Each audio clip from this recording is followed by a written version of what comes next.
संसद में दिए गए बयान को लेकर अमित शाह और बीजेपी को लगातार विपक्षी पार्टियां घेरती हुई नजर आ रही हैं। आज ग्रेटर नोएडा में जिलाध्यक्ष कांग्रेस के जिलाध्यक्ष दीपक चोटीवाला ने डीसीपी को एक ज्ञापन दिया। इससे पहले वो एक और ज्ञापन दे चुके थे, लेकिन ये दूसरा ज्ञापन है क्योंकि आह्वान हुआ अजय राय की तरफ से और कांग्रेस मुख्यालय की तरफ से कि जगह जगह पे आप जो है ज्ञापन दीजिए। ज्ञापन दिया गया जिसमें कुछ मांगे रखी गई हैं। क्या कुछ मांगे हैं ये बातचीत करके जानने की कोशिश करते हैं। दीपक जी, क्या ज्ञापन दिया, क्या मांगे आपने आज उसमें रखी है? देखिए, कश्मीर से लेकर के कन्याकुमारी तक पूरे देश में चाहे आम आदमी हो, चाहे जितने भी विपक्षी दल हैं देश में, इंडिया गठबंधन के उनके नेता हों, कार्यकर्ता हों, हम कांग्रेस के कार्यकर्ता हैं, हमारी एक ही मांग है कि देश में महापुरुषों के ऊपर कटाक्ष करने का, उनके ऊपर उंगली उठाने का, उनके खिलाफ अमर्यादित जो बयान दिए जा रहे हैं, ये सिलसिला आखिर कब तक चलने वाला है। अब तो हद ही हो गई है जब केंद्रीय गृह मंत्री ने राज्यसभा में, संसद में, जो संसद 150 करोड़ देशवासियों का प्रतिनिधित्व करती है, जो 150 करोड़ देश की जनता की आवाज़ है, वहाँ खड़े होकर के बाबा साहब भीमराव अंबेडकर के खिलाफ ऐसी भद्दी टिप्पणी उन्होंने की है। सरकार में नंबर 2 की हैसियत रखने वाले केंद्रीय गृह मंत्री श्री अमित शाह, ये कतई बर्दाश्त के बाहर है। और नेहरू जी तक ठीक है, हमने बर्दाश्त किया, महात्मा गांधी जी को और सरदार पटेल को भी इन्होंने लपेटा, हमने बर्दाश्त किया, लेकिन देश के संविधान के निर्माता, जिनके द्वारा लिखे गए संविधान की शपथ लेकर के केंद्रीय गृह मंत्री सांसद के रूप में संसद में बैठे हैं और केंद्रीय मंत्रिपरिषद का हिस्सा भी वो हैं, आप उन्हीं को अपमान करोगे, उन्हीं के बारे में अनगढ़ बातें करोगे। तो हमारी यही मांग आज रही। हमने जो यहाँ डीसीपी हैं सेंट्रल, उनको ज्ञापन सौंपा है उनके द्वारा राष्ट्रपति जी को संबोधित करते हुए, और हमने ये मांग की है कि नरेंद्र मोदी जी जो खुल कर के अमित शाह के बचाव में आ गए हैं, नरेंद्र मोदी जी को सरकार का मुखिया होने के नाते देश से माफ़ी मांगनी चाहिए और संवैधानिक शक्तियों का इस्तेमाल करते हुए राष्ट्रपति महोदया को केंद्रीय मंत्रिपरिषद से अमित शाह को बर्खास्त करना चाहिए, ताकि एक सकारात्मक संदेश इस देश की आम आवाम, इस देश की राजनीतिक बिरादरी और आम समाज में जाए कि यदि इस देश के महापुरुषों का लगातार अपमान करने का प्रयास किया जाएगा तो देश की जनता और देश की राष्ट्रपति उनको कतई माफ़ नहीं करेंगी, कतई बर्दाश्त नहीं करेंगे। अच्छा दीपक जी, आप तमाम विपक्षी पार्टियों का जिक्र कर रहे हैं। आकाश आनंद, मायावती की जो भतीजे हैं, उनका अभी एक बयान आया। उन्होंने कहा जो बीजेपी कहती आ रही कि कांग्रेस ने कभी बाबा साहब का सम्मान नहीं किया, सेम चीज़ आकाश आनंद ने कही कि कांग्रेस सिर्फ बाबा साहब के नाम पर लोगों को अपने साथ में लाना चाहती है। कांग्रेस ने कभी बाबा साहब का सम्मान नहीं किया। आकाश आनंद का अभी कुछ देर पहले का ये बयान है, इसको कैसे देखते? नहीं तो आकाश आनंद बसपा पार्टी के बड़े नेता हैं, लेकिन बहुत संवेदनशीलता के साथ और बहुत ईमानदारी के साथ मैं पूछना चाहता हूं उनसे कि क्या बहुजन समाज पार्टी इंडिया गठबंधन का हिस्सा है? क्या बहुजन समाज पार्टी रीढ़ सीधी करके ईमानदारी से नरेंद्र मोदी जी की जो तानाशाही इस देश के अंदर चल रही है उसके खिलाफ आवाज़ उठा पा रही है? क्या कहीं ना कहीं भारतीय जनता पार्टी की भाषा गाहे बगाहे बहुजन समाज पार्टी के जो बड़े नेता हैं उनके मुंह से हमको सुनाई देने का काम करती है।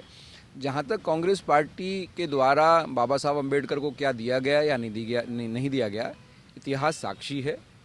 आकाश आनंद नए नेता हैं, नौजवान हैं, उनको थोड़ा अभी और अध्ययन करना चाहिए, थोड़ा पढ़ना चाहिए। सिर्फ बाबा साहब अम्बेडकर का नाम लेकर के अपनी राजनीतिक आजीविका चलाने के लिए राजनीति नहीं करनी चाहिए। कांग्रेस पार्टी ने उस संविधान सभा की ड्राफ्टिंग कमेटी का अध्यक्ष, चेयरमैन बाबा साहब भीमराव अम्बेडकर को बनाया, जिसने इस देश की आगे हजारों वर्षों की दशा और दिशा को तय किया। आज राहुल गांधी संसद में कहते हैं कि ये देश संविधान से चलेगा, इसका मतलब राहुल गांधी कहते हैं कि उस संविधान से चलेगा जिस संविधान सभा की ड्राफ्टिंग कमेटी के चेयरमैन, अध्यक्ष बाबा साहब अम्बेडकर थे। बाबा साहब अम्बेडकर कौन थे?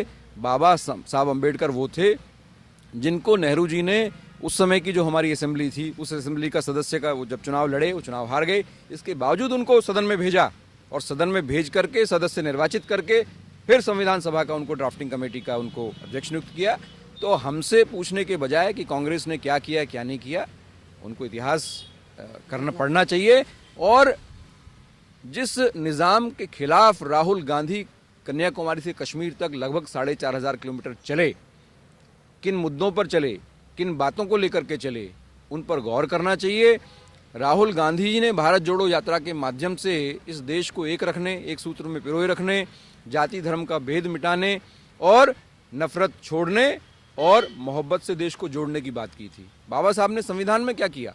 बाबा साहब ने जो गैर बराबरी थी उसको समाप्त किया, जो जाति कुप्रथाएं थीं, जो हमारे दबे कुचले दलित वंचित लोग थे, जो समाज, जितने भी समाज थे, चाहे वो अगड़ी जातियां थी, चाहे पिछड़ी जातियां थी, चाहे हमारी अनुसूचित जातियां थी, सभी को एक समान प्लेटफॉर्म दिया। आज इंडियन पुलिस सर्विस में दलित का बेटा भी शान से एग्जाम दे करके बनता है अधिकारी और सवर्ण का बेटा भी बनता है। अधिकार किसने दिया?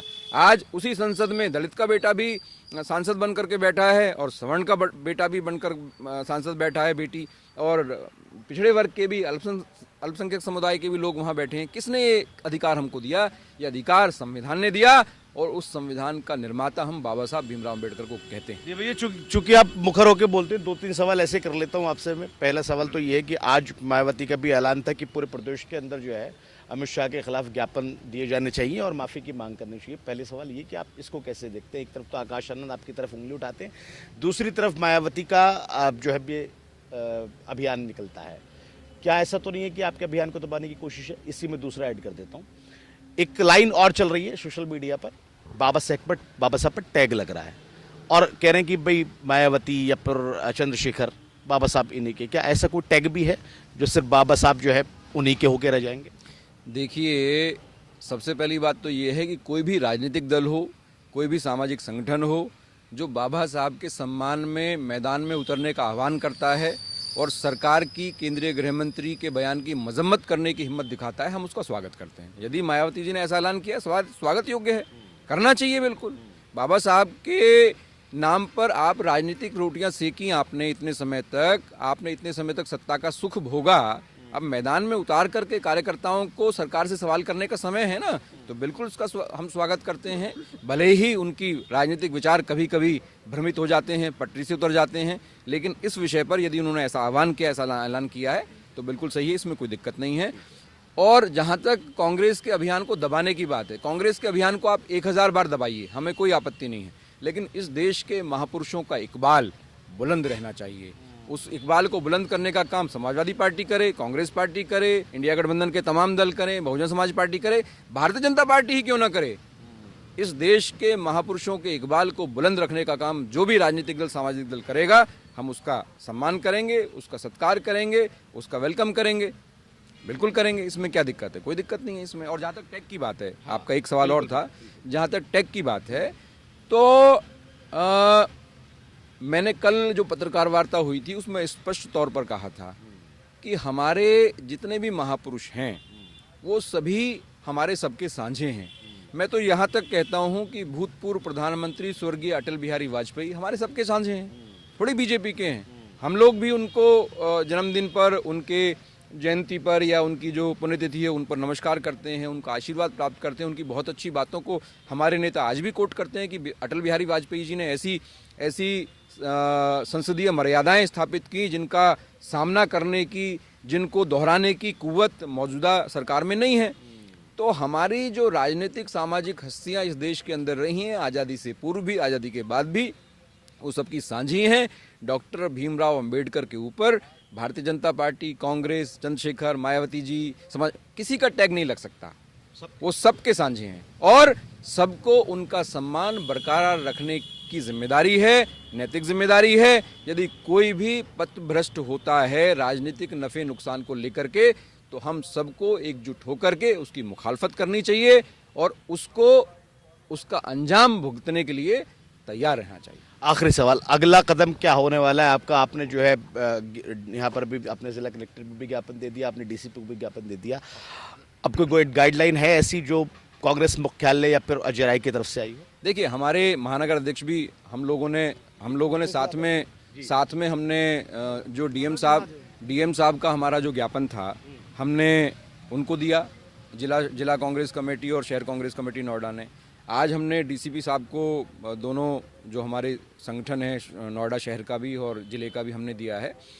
और आगे की परिणति ये है कि पहले हम गांव-गांव जाकर के चौपाल करेंगे। चौपाल करने के बाद आम लोगों को इसके बारे में जागरूक करेंगे कि किस तरीके से हमारा वोट लेकर के और हमारे ही वोट के ऊपर चोट करने का काम केंद्र की सरकार कर रही है।